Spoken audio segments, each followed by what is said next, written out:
So the next verse is the second chapter 8th verse. Nahi prapashyami mamapunudyat yashokam ussosanam indriyanam avapya bhumav asapatnaridham rajyam suranam apichadhipatyam. So in this verse also Arjuna is saying that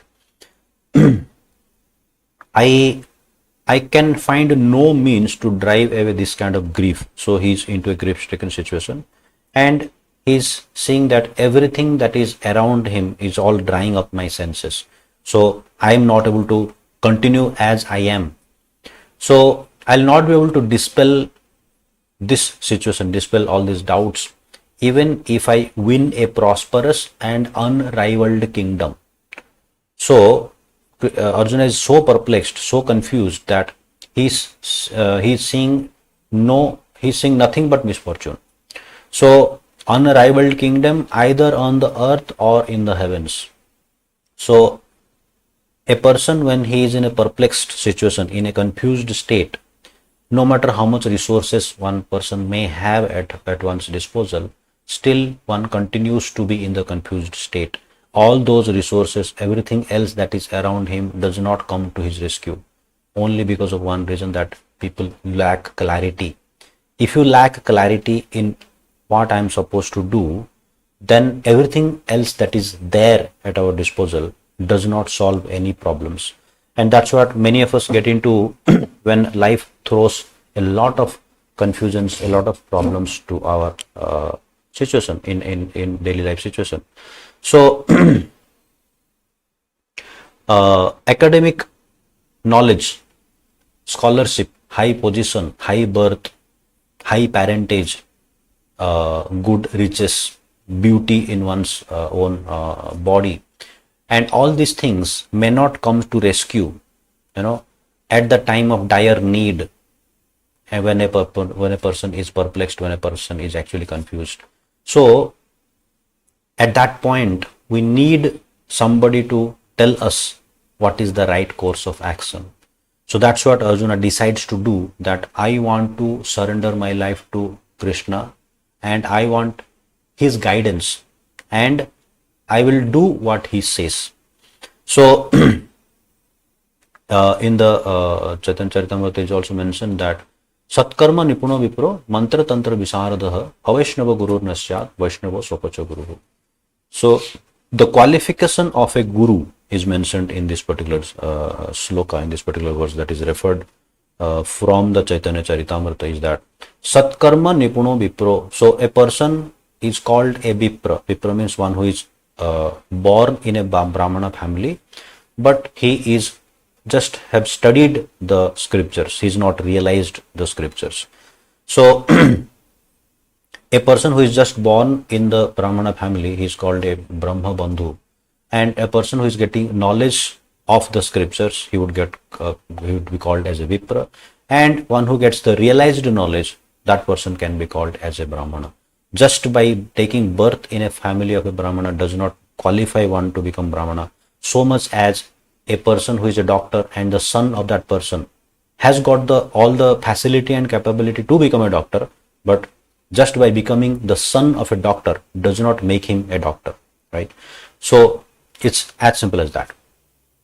So Avaishnava Gurur Nasyat Vaishnava Swapacho Guru. It's a very, very profound statement that is made here, that a person who is not a Vaishnava does not qualify to become a guru, and Vaishnava Swapacho Guru.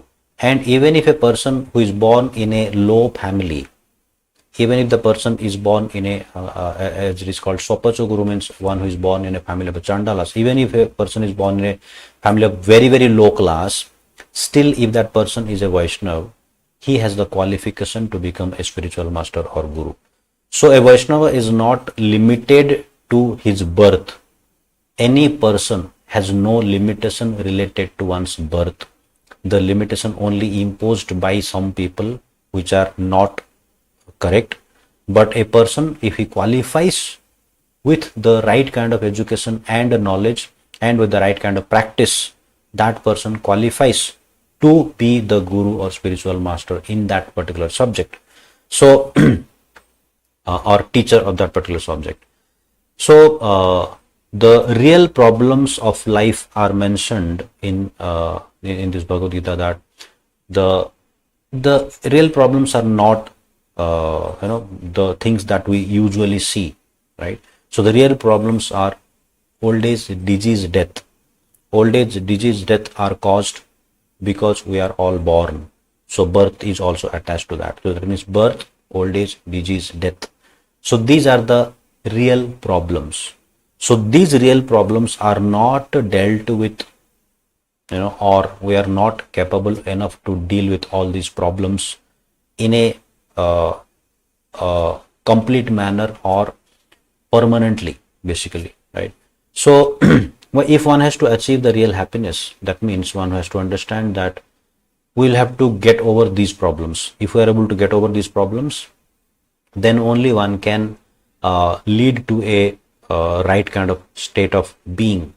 So there are different problems that we are actually solving. We are solving the economic problems. We are solving discomfort of the material body, and so all these things can be there, but they cannot be called as real problems, because we need to understand the higher principles of life. Because our being, as Krishna is going to mention in the forthcoming verses, that our being itself is not the body. The body is just a vehicle. The body is not the all in all of life. So as long as we are living, the body has got some meaning. The moment we do not live, the body has no meaning. The body is kind of discarded. So everything else that is done with respect to the body is going to come to an end with the body. So whatever we need to do, we'll also have to look from the perspective of our eternality. And when we don't look from the perspective of the eternality, everything that we do is going to lead to a temporary aspect of life, and that's going to be not very good. So if we curb our lamentation, so we basically lament because of a lot of things. We lament because we lose things. We lament because of we did not get something. We lament and hanker and things like that we do. But all these things do not matter when it comes to life and death situation, right? So when somebody is in a very, very life or death situation, the flickering needs do not make much sense.